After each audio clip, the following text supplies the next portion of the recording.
All right, guys, we're back. We just came, a little commercial break there, and we are back. We have with us, Big Joe is still here, obviously, the Big Toe. And we got with us a real special guest. We haven't dug outside of wrestling guests in quite some time. And when we did, we looked at the WWE the last couple of weeks, and they just had that lumberjack match with the zombies. So we went out and got us a zombie hunter. Anthony Green, it's all good. I know you might have been undead not too long ago, but we got someone here to protect us. And Father Stokes, Seth Gilliam, sorry, Seth, how's it going tonight? From The Walking Dead, of It's course. going all right. It's going all right. It's good to be with you Whew. guys. You're wearing that Met stuff, though. You know me and Joe are Boston guys, right? You know 86 still stings. Yeah, I'm sure it does. But I think you guys have done a lot better since '86 than we have. Yeah, this is true. This is true. Yeah. Seth, how's it going tonight? I know you're in the middle of a lot of things going on right now. Uh Everything good on that end? Everything is good on this end. Yeah, I'm just trying to avoid the heat, man. It's got up to like 90 degrees there. Yeah, it was brutal out in Boston today. Now you've been a part of like some other than The Walking Dead, like The Wire, Law and Order, Criminal Intent. Like you got quite a resume. How did you break into acting? Um, the college that I went to a state school, SUNY Purchase, a theater training program, and at the end of your senior year, you got to do two scenes in New York City for a gathering of casting directors and agents in the industry. Um, and I got an agent out of that. And a week after I graduated, I landed my first role in Richard III with Denzel Washington playing Richard III out in the Delacour Theater in Central Park. I was the Wow. Prince Edward of Wales. Okay. Yeah. So you started off small. Yeah. Just a little bit. Joe, you were about to say something. Like where I first saw you is Starship Troopers, and that's got a cult following. That's a huge movie, got a cult following. It was just, to me, I was like, holy shit, that's a badass movie.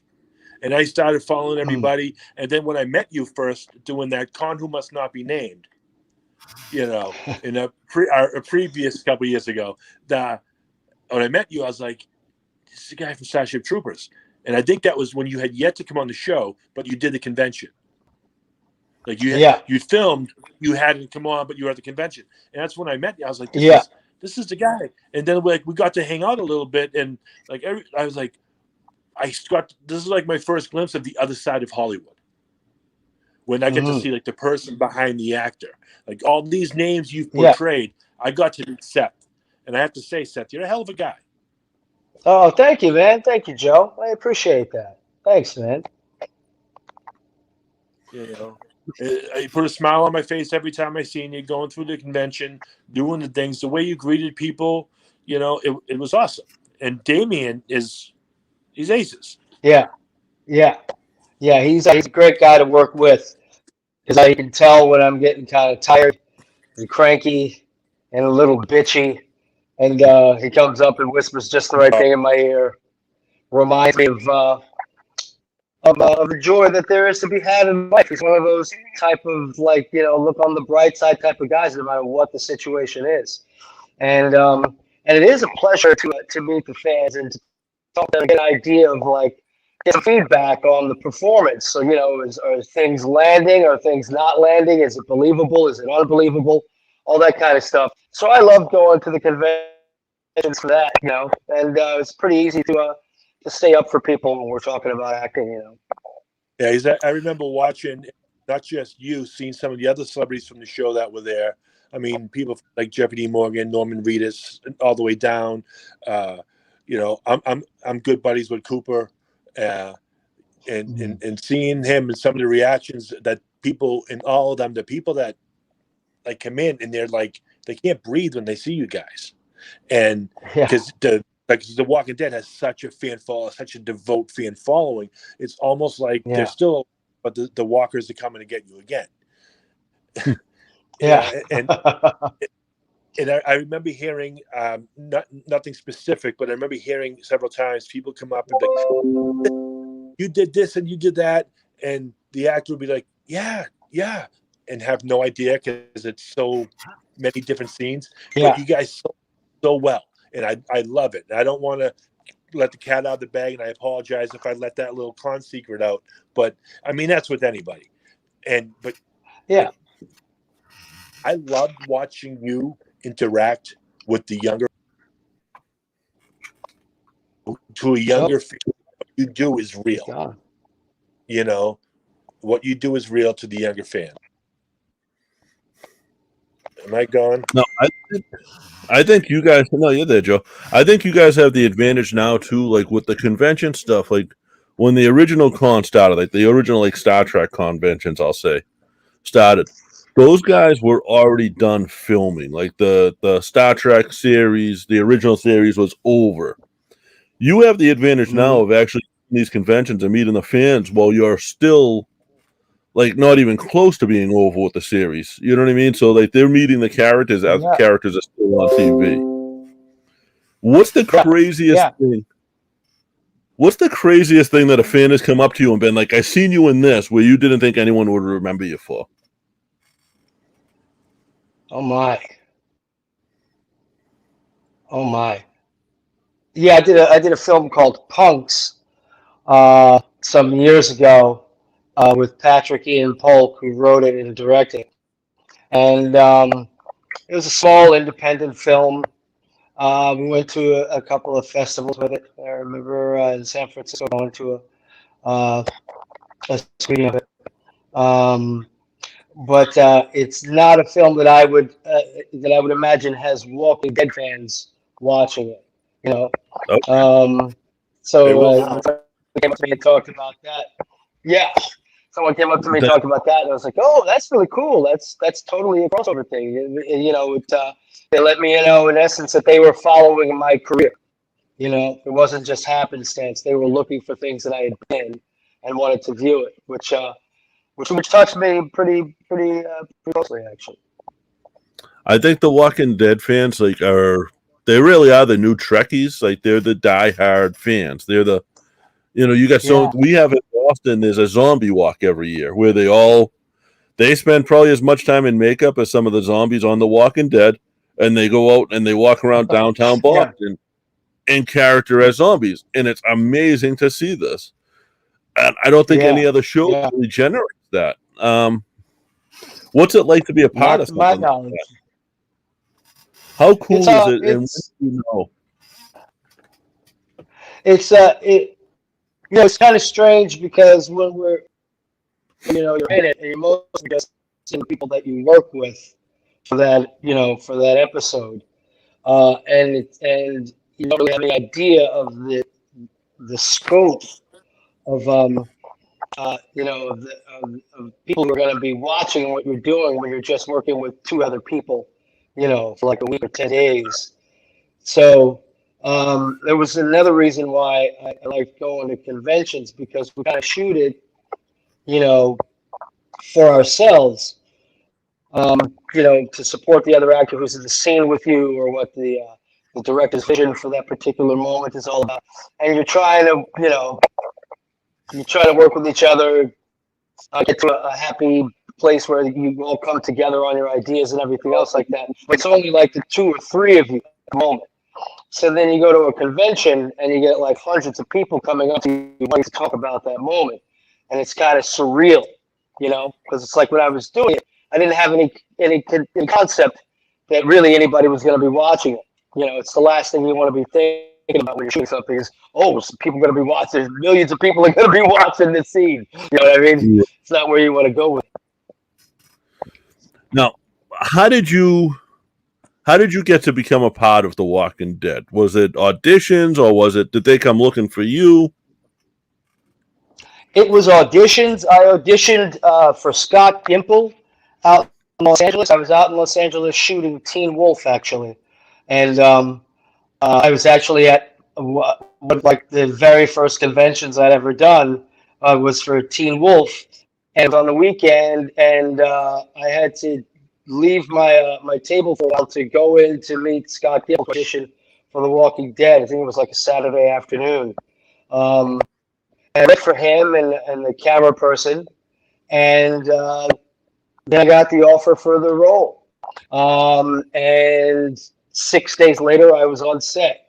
I watched the whole, like up until at that point, it had been 4 seasons. I watched all 4 seasons on like a Saturday. I watched it on Netflix so I could know what I was getting into. And then on that Monday, I was on set. So it all happened very fast, but I came to learn later that Scott Gimple was a big fan of The Wire. He and uh, oh boy, Kirkland were big fans of The Wire. So and they'd seen me on that, and they'd had a couple of people from The Wire, so he already had an idea of what I do. You know what I mean? Right. Now, Kirkland he was the one who wrote like the original comics and all of that. What was it like to actually work under him? Like the original, not just the creator of the TV show, but the creator of the product in general. It's interesting. I asked him a few questions, and he was really open to whatever it is I was thinking. It's like, well, is Father Gabriel more of an apple or an orange person? Like, what do you think Father Gabriel's like? I'm like, apple juice. I don't know. And I'd be like, so he's apple juice. So he's very generous with the characters that he created, with the world that he helped to create. I think a lot of fans would agree with me when I say that, you turn from apple juice to poison the way you kill people. Now, it's you went from timid, being the priest and Father Gabriel, to like badass Gabriel. Like I'm gonna tell you to look over there while I cut your head off. And now this is spoiler. You have the Father Gabriel has the situation with his eye going on where he's blind in the one eye, and I think that, me personally, my opinion of that is that gives you better sight. If that makes sense, you can see more with less. And it carries. I like it.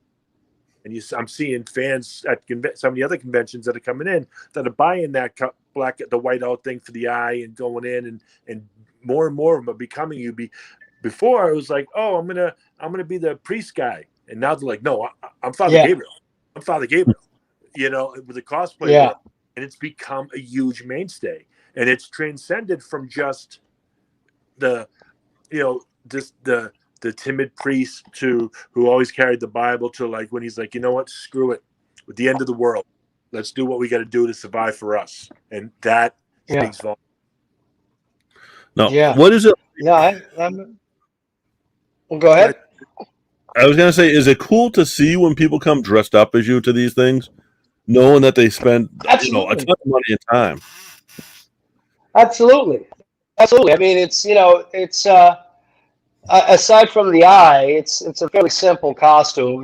Black shirt, jacket, pants, shoes, socks, and a white collar, which Gabriel made out of a paper plate for a little while there. I think around season 7 or 8, after he tore up the Bible and threw his collar in the fire while he was eating dog. This is a wild show. I'm gonna give Father Gabriel mad props right now. Like, really, Rosita, dude, that's a good one. That's a good one. Yeah. I don't know. I think that Father Gabriel helps to bring out the nurturer in Rosita. Because he's such a troubled man. Struggles with his faith. And he's got the eye. He's quote unquote handicapped. In that regard, and I think Rosita sees someone that she can help build back up. You know what I mean? Absolutely. And one more question about you playing Father Gabriel in the two different roles. How hard was it you to juggle the transition from the guy that was sworn to the oath and did it, and to become that I guess what I'm asking is like when that arc, when you switched, when you were going, I know I got to do what I got to do. I got to do what I got to do. And then you were like, you know what? The faith isn't working anymore. So I got to go and survive. That like watching you transition as a fan was phenomenal. Mm-hmm. Oh, great. The mindset behind that. So for you, like I want to climb in your mind and find that spot that created that for me because it was phenomenal. Yeah. Oh, thank you, man. I think a lot of that goes to the writers.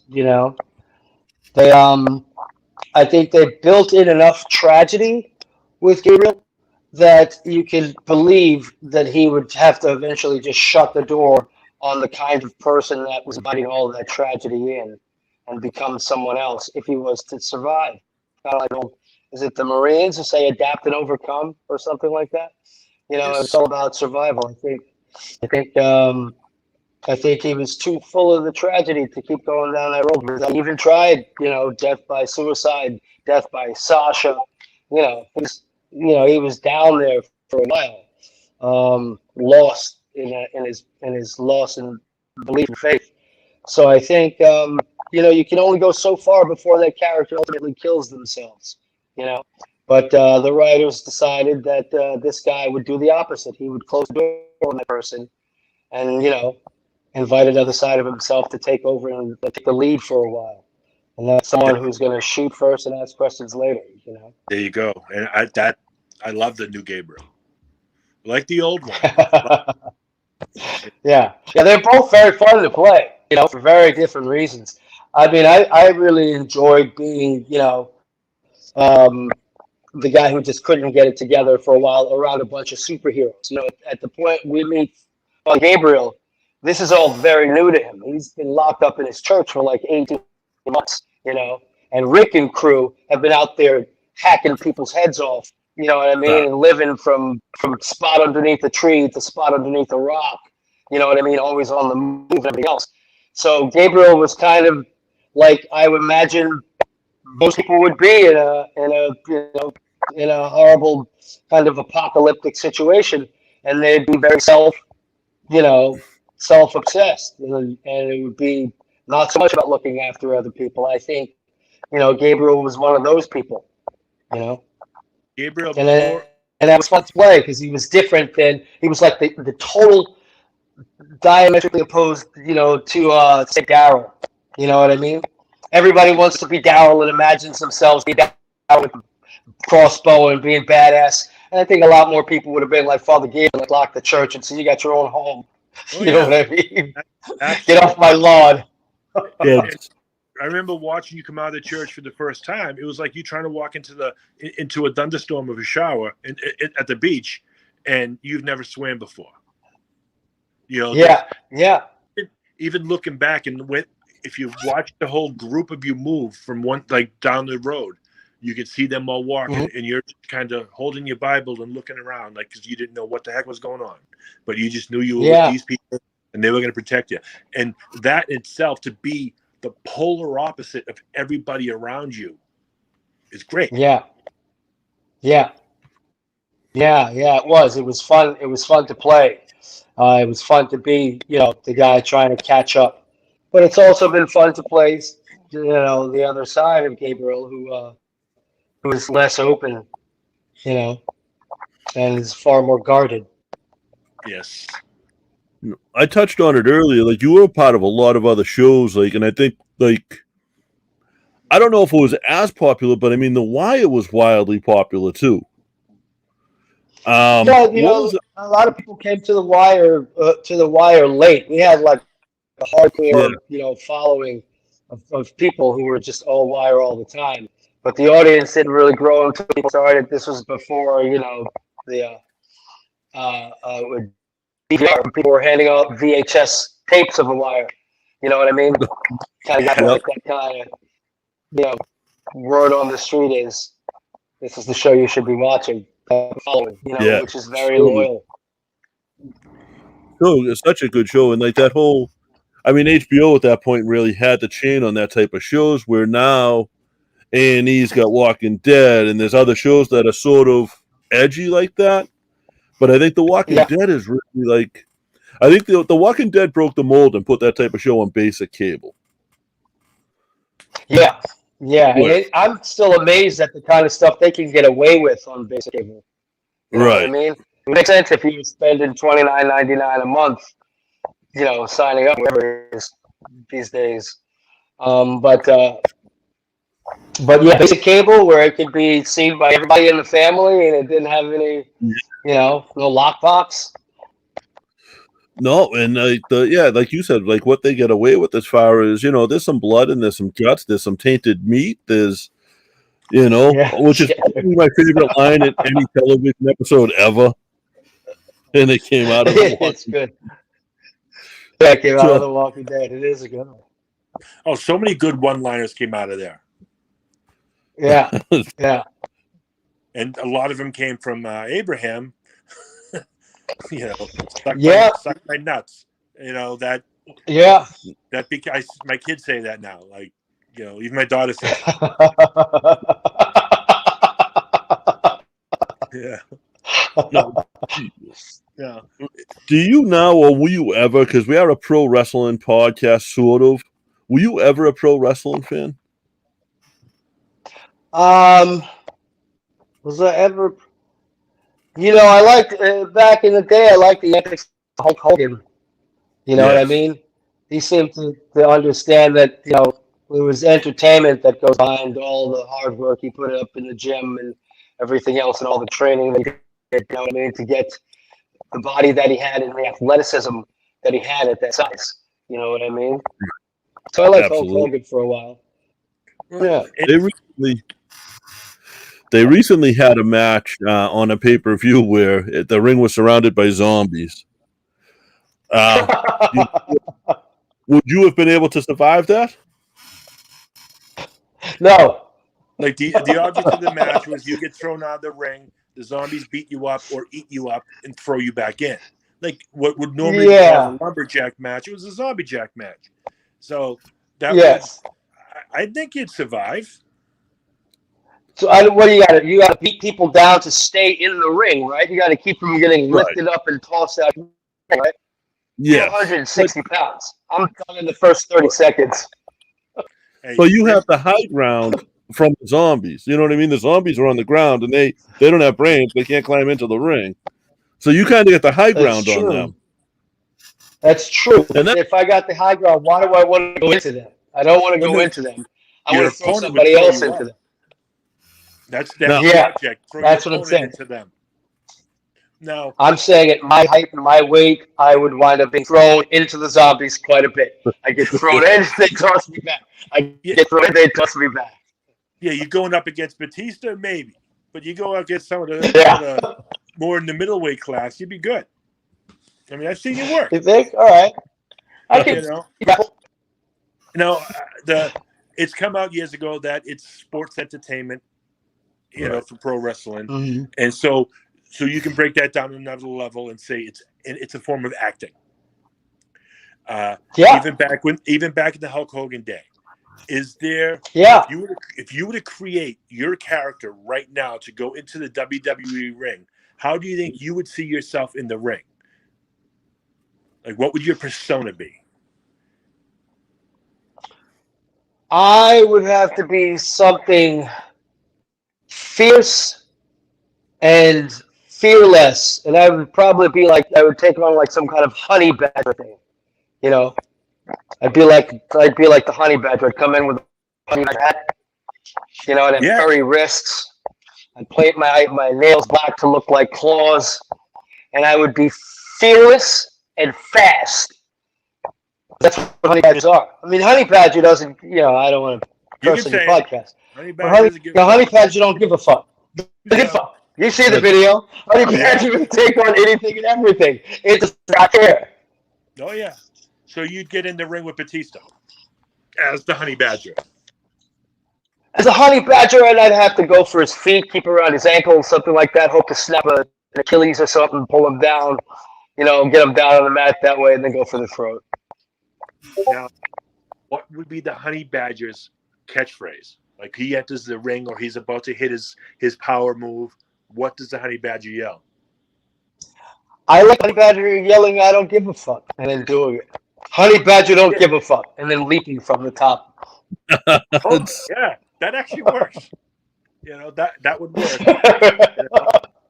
And I can see I'm going to go where you were saying you're going to go after those. I'm thinking your finishing move would be like an ankle, throw the figure four on him.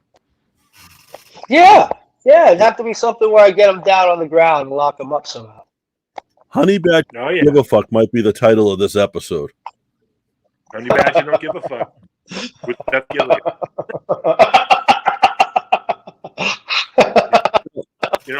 I'm going to talk to a friend of mine, as you know, many of the artists at the conventions, about drawing that for you. Yeah, let's see. See what the honey badger looks like on paper.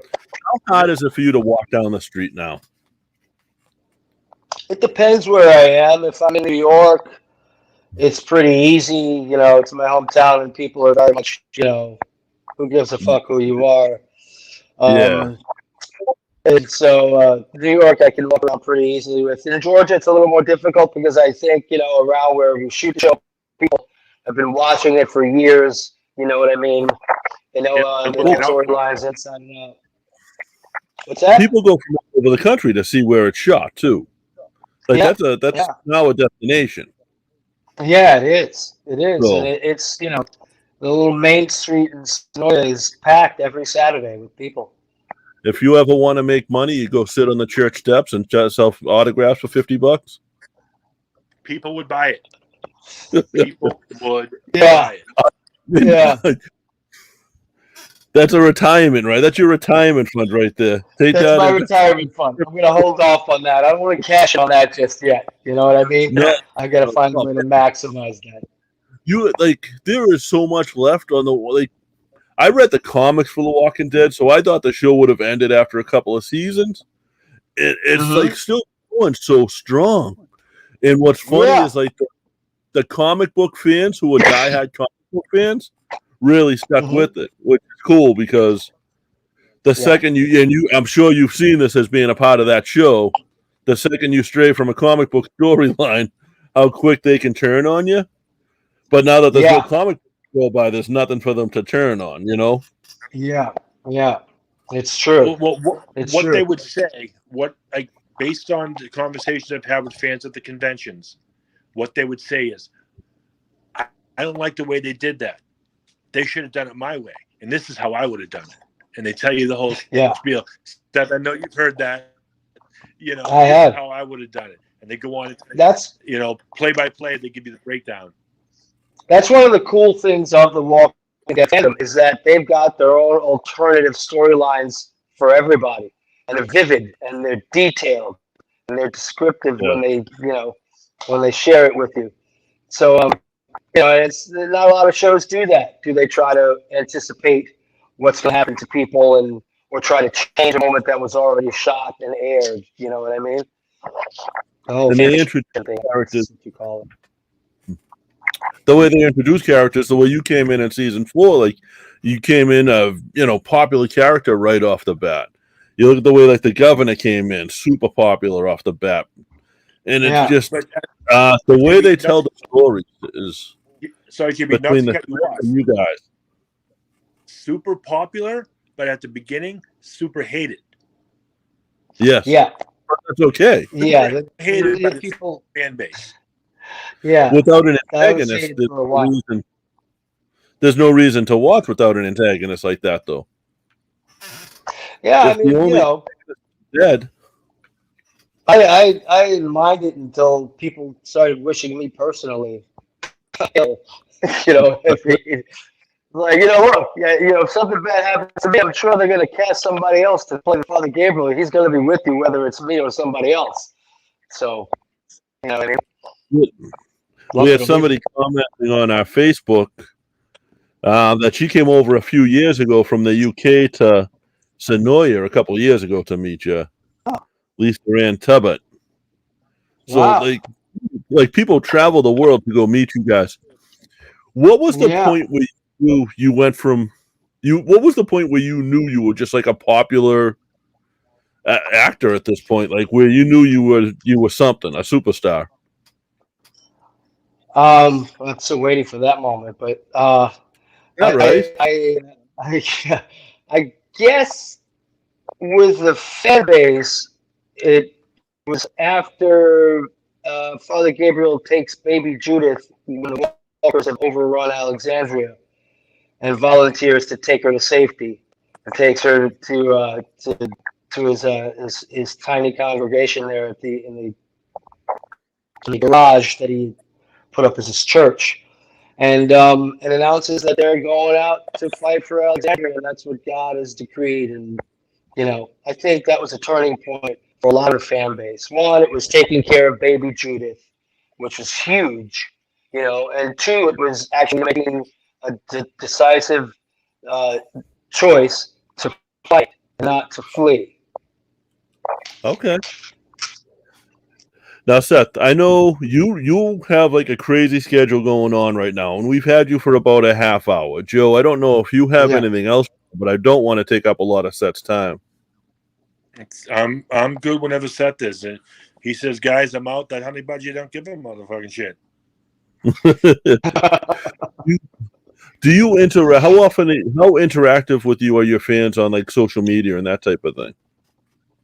I'm very interactive on my Facebook fan page. I mean, I have an administrator who comes up with all the memes, which is just fantastic. They're great at that. Oh, this watching And games, I didn't realize that. yeah, yeah, and who also navigates. I'm technically I'm an infant. You know what I mean? You put a keyboard in front of me, I'm going to start teething on it. It's not like I know what to really do.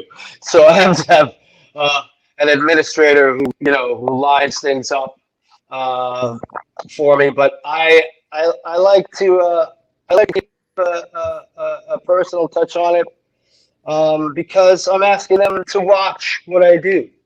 You know what I mean? Right.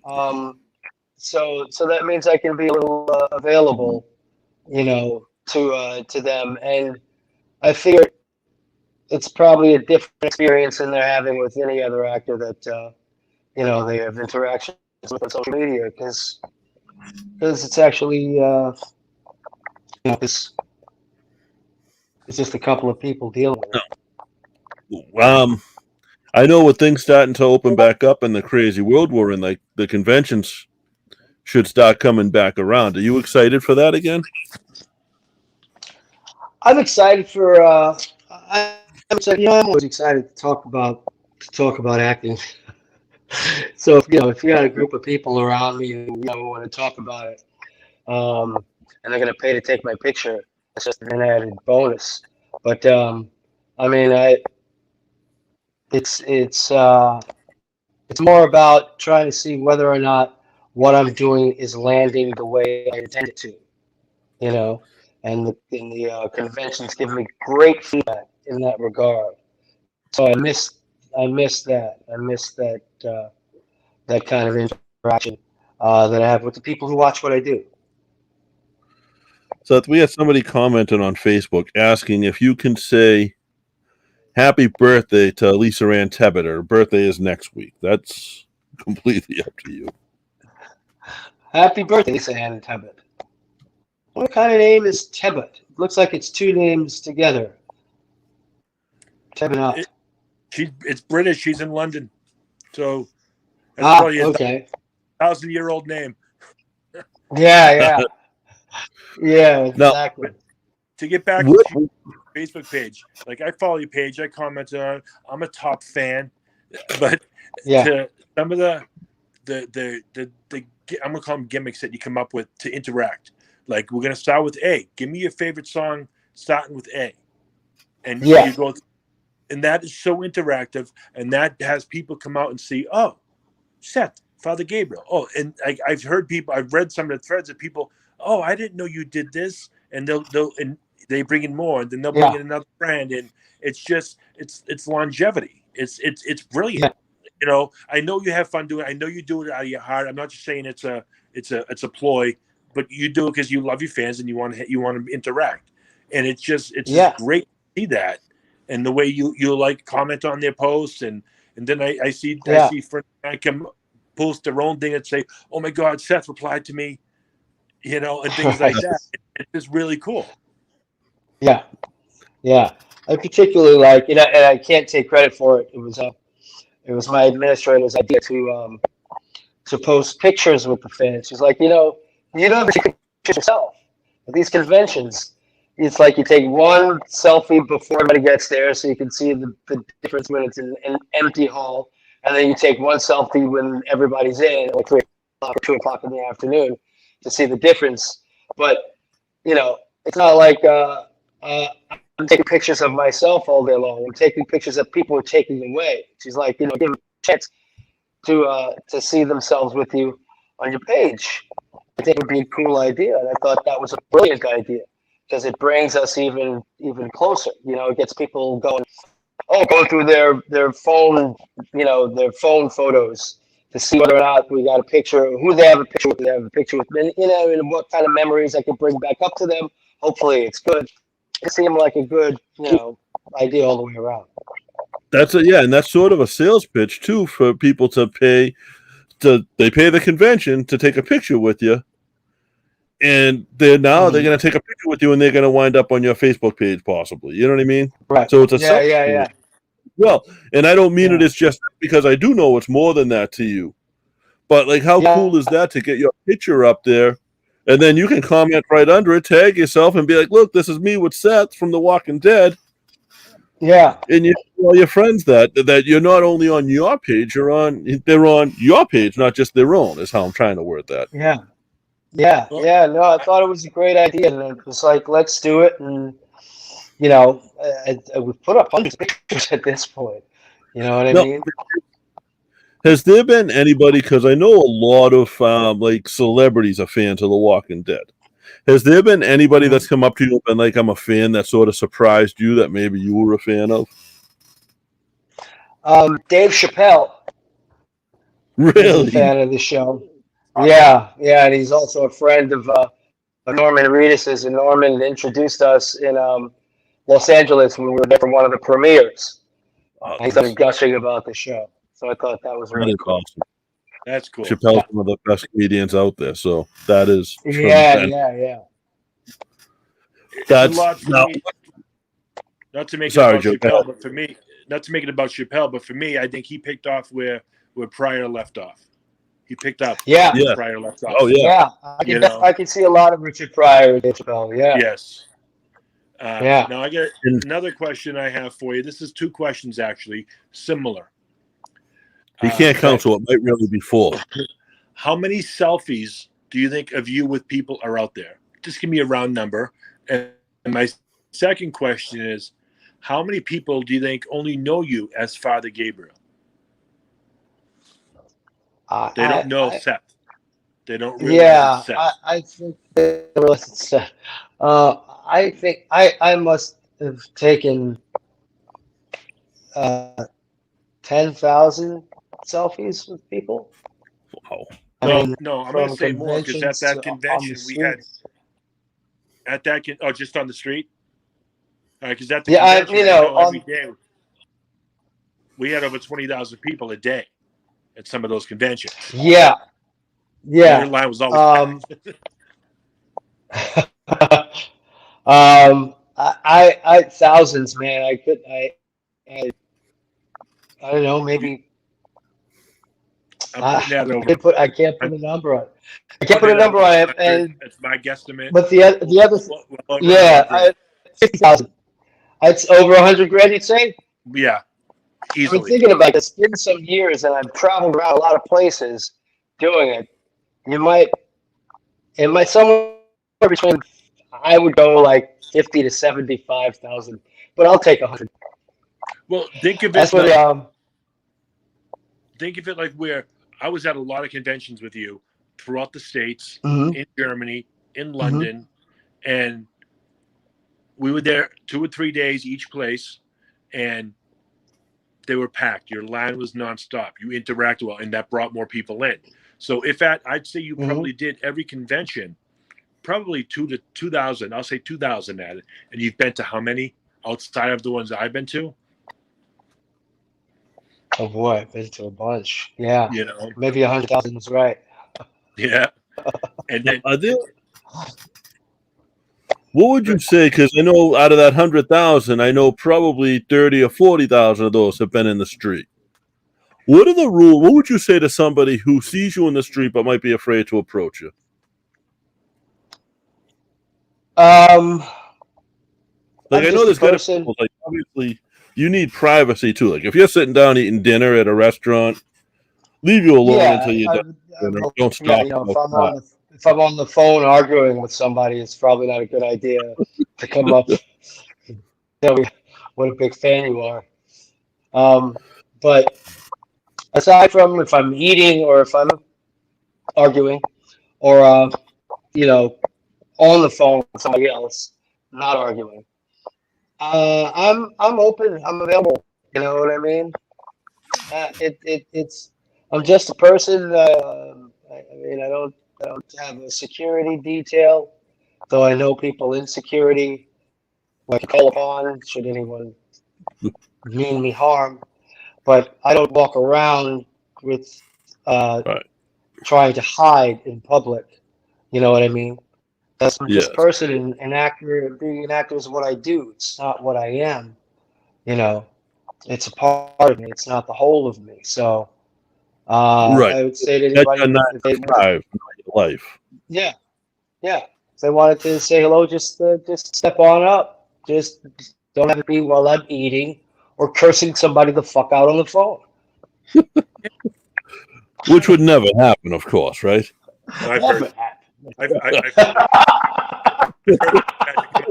But hold on. So if you're in the middle of, like, say, I don't want to say a contract negotiation, but if you're talking to a convention that's trying to, like, lowball you, and you're cussing them out for trying to lowball you, and 10 fans come up to you and ask you for a picture on the street, that might actually be good for you.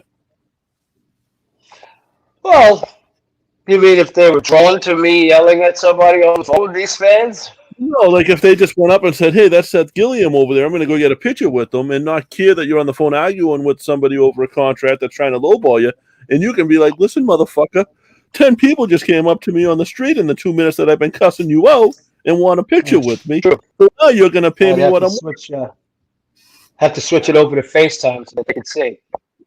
Yeah. And I can speak to this because I've seen it happen. Not necessarily with you, but I've seen it with Norman. I've seen it with a few others that they'd be on the phone, and all they do is hold up the finger. You know, just give me a second, and they'll all wait quietly. It's like it's a magic wand that, like, just give me a second. Okay. Hold up the finger. Pay you the time, and they'll sit there and wait.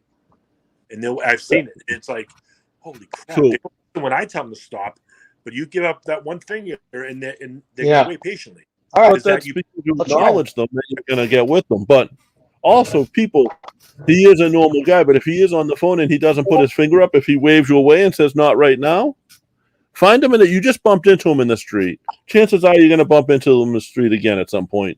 Wait till the next. I'll be the bad guy and say it like that because, like, I know, while there's people that are afraid to approach celebrities, there's people that aren't afraid to approach celebrities. If they're sitting down in a restaurant eating dinner with their maybe if you were sitting in a bar by yourself, maybe you're approachable. If you're sitting down with, like, your family or maybe a female, leave them alone, guys. Yep. Yeah. You know, I'll be the bad guy and say that. Now, Seth, I don't want to take up a whole lot of your time. Do you want to tell people where they can find you online? I only have my Facebook fan page under my name. You know, it's the only thing that I have. I don't have Instagram or Twitter or, you know, anything else. I get to jump back to after this. Sorry to cut you off. Yeah, no, that's all right. So yeah, that's my Facebook fan page. It's a picture of me in a baseball cap. There's some dude who keeps trying to assume my identity out there because I don't have the blue check, which drives people crazy for some reason. Drives me crazy. I understand you can't tell who's real and who's not, but yeah. But the baseball cap you have on your Facebook picture is the red B on it, right? What's that? Yeah. I'm still that fan. '86 stings. '86 stings. I'm old enough to remember. Me too. Now, my next question is: you were on City on a Hill. You had a couple of Yeah. I think a couple Such a good show. on a Hill. Did you film that up here in Boston? No, we saw that in Yonkers. Really? I thought that was Yeah. Boston. I thought they split that between Boston and Vancouver. I love that show too. Yeah, I think I don't know if this was certain, but they shoot like some exteriors in Boston and then shoot the series Right. around Upper New York, What was which it like? apparently looks like Boston. It does. What's that? What was it like working with Kevin Bacon on that? Oh, I didn't get a chance to actually work with Kevin on that, but I did get to meet him, and he knew who I was, so that was pretty exciting for me. And then I realized that I am now no longer 6 degrees from Kevin Bacon. I'm at ground zero with No, Kevin Bacon. I'm at zero. Yeah, that's it. We're 2 degrees. Yeah, Right. you degrees now. I'm gonna play the 6 degrees of Kevin Bacon with everybody I talked to this week now. Yeah. Make it a drinking game.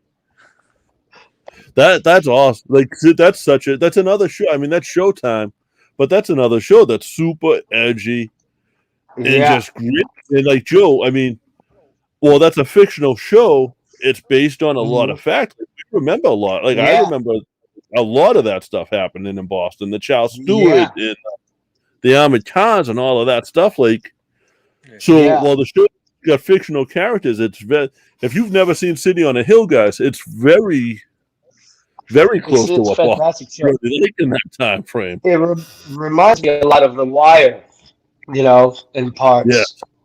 Because of its attention to detail and also because of its three-dimensional characters. Kevin Bacon is a kind of fucked up cat on that show, but he gets things done. He's effective. Between that and The Wire and The Walking Dead, has there been? I know there's never been a scene that you probably said because you get paid to do these things that say, "Holy shit, I can't do that." But has there been a scene that you've had to do where you've said, "Holy shit, we're going to get away with this"? Let's see. Because I mean No, yeah, not really. I mean, I believe we all play parts in putting together a TV show, and my part is to speak the words, So I'm always interested in knowing what the overall story is we're trying to tell, and I just suspend my disbelief to do it. With City on a Hill, did you watch the show before you were on it? Did you get a chance to watch some of it before you were in it and realize like I think it was on. I was on the first episode. I mean, in the first season, okay. I did it, and then aired after I did it. So I was in the first season. So What no, I that get that kind of feeling about it being like The Wire from having watched it. that first season, even though it was like it was 90s and it was like Charles Stewart and all of that stuff. What was it like being a part of that now with everything going on in the world in the past year?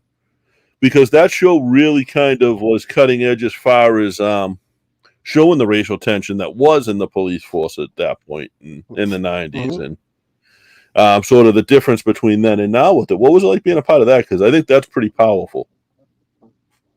Yeah, I didn't get to do much of the police stuff on the City on a Hill because I was playing the Reverend. But one of the things I loved about the storyline was that he had to go to sex rehab because he was, trying to solicit pictures and make pictures of the women in his congregation.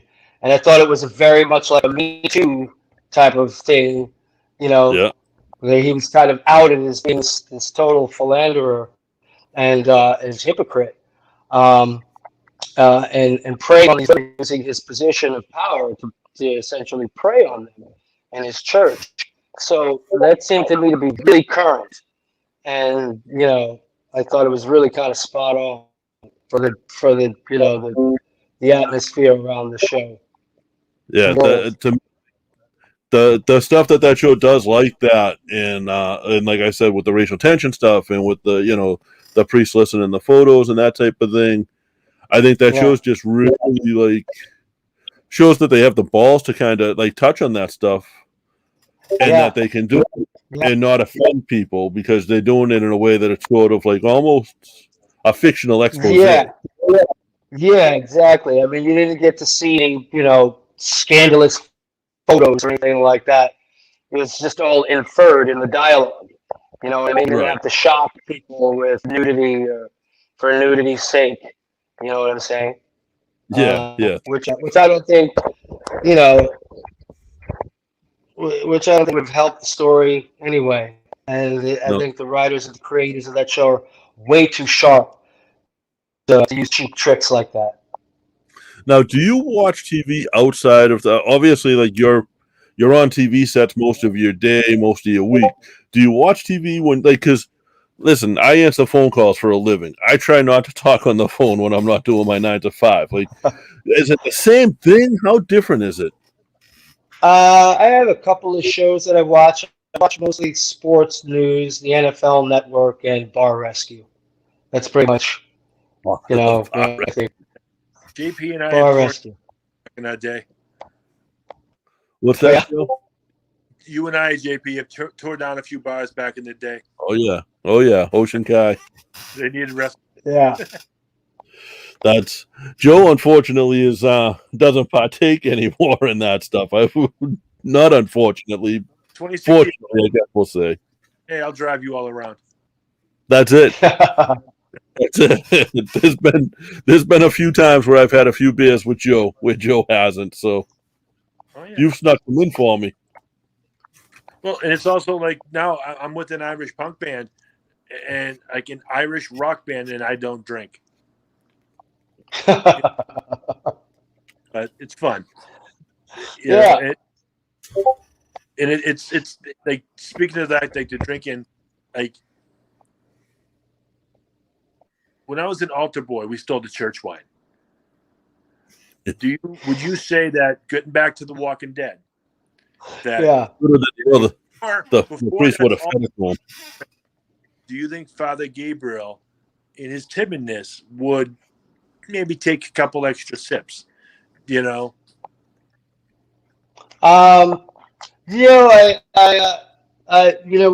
the wine that Father Gabriel shared with Rick and the crew in the church after his confession. I think it was chronologically in the episode, and Gabriel is drinking from the bottle, straight from the bottle, the wine, while Rick and the other people, and he says, it has to be blessed. It hasn't been blessed, so it's just wine. So I think that, maybe the first night or so when he realized the world had fallen apart, he may have gotten nice and loopy. But I think he was he's kind of holding off on it for a special occasion. And, Rick and crew ended up being a special occasion. He had to aim when he's going for a walker. You have to aim for the head in the middle. Yeah, exactly. Now, I know the Walking Dead fans. I know the Wire fans. I know people have sort of probably dug into your life more than is probably comfortable sometimes. Is there something about Seth Gilliam that you think fans should know that most people don't know? Like something maybe that you're a fan of that people wouldn't know about or anything like that? Like something interesting about yourself that you don't think people realize?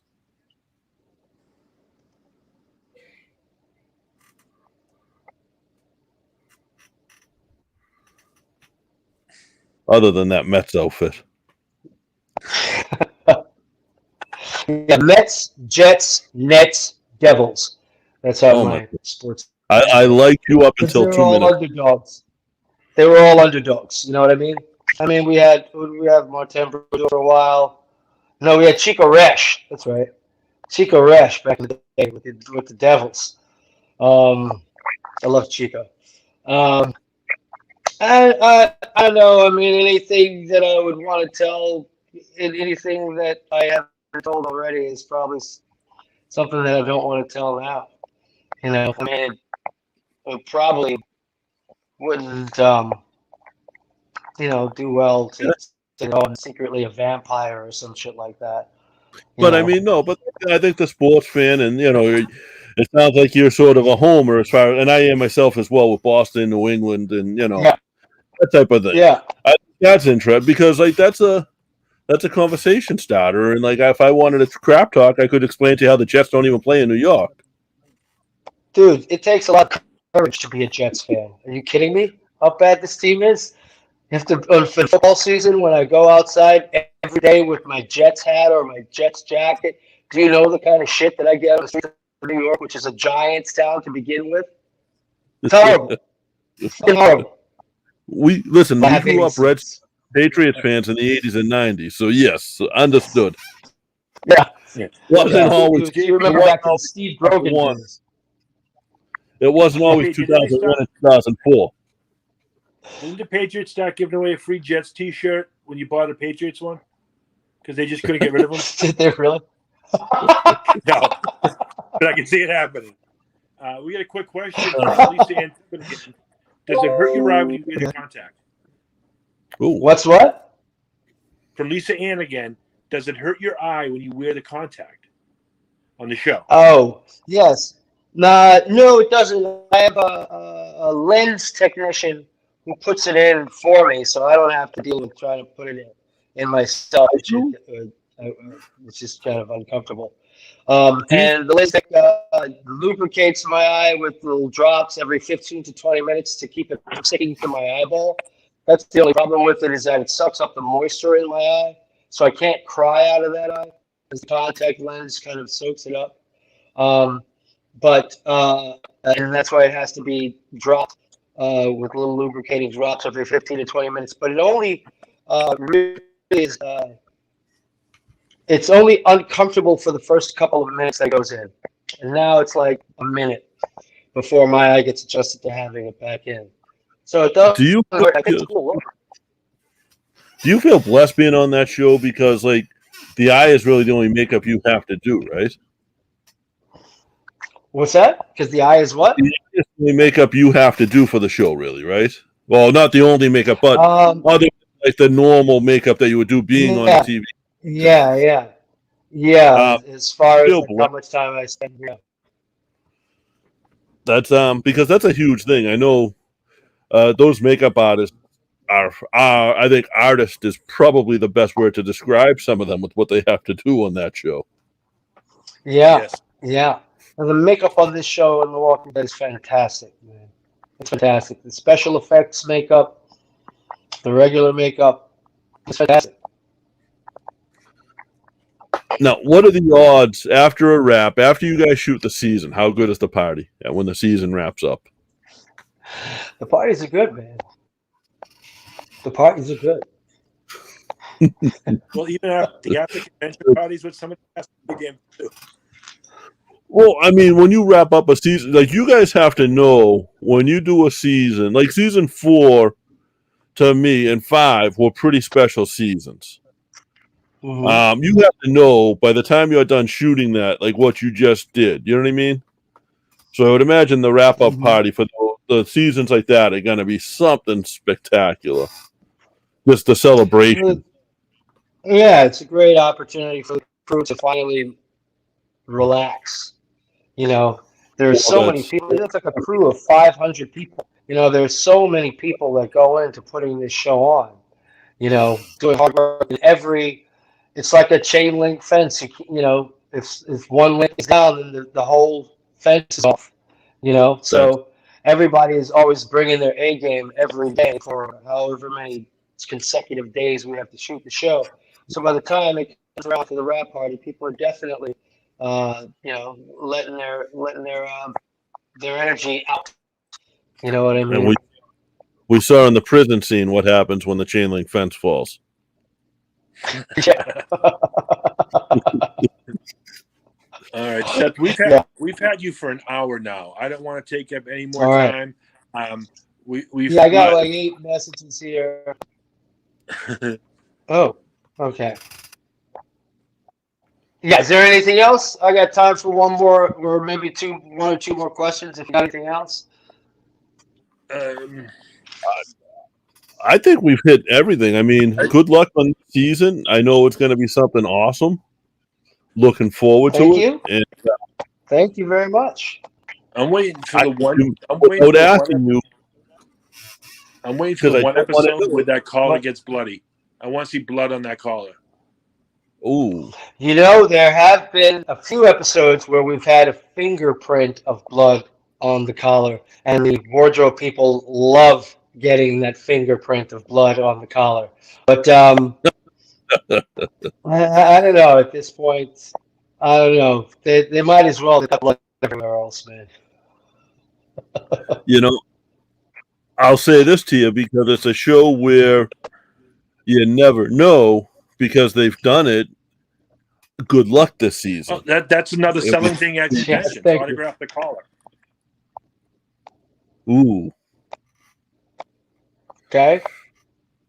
I can't wait to watch. Cool. And now yes. I'm gonna wrap in JP. Seth, thank you so much for doing us the honor of coming on our little bitty podcast. You know, that talks about wrestling and just whatever comes along. It's an honor to have you on. Like I said, I've met you many, many times.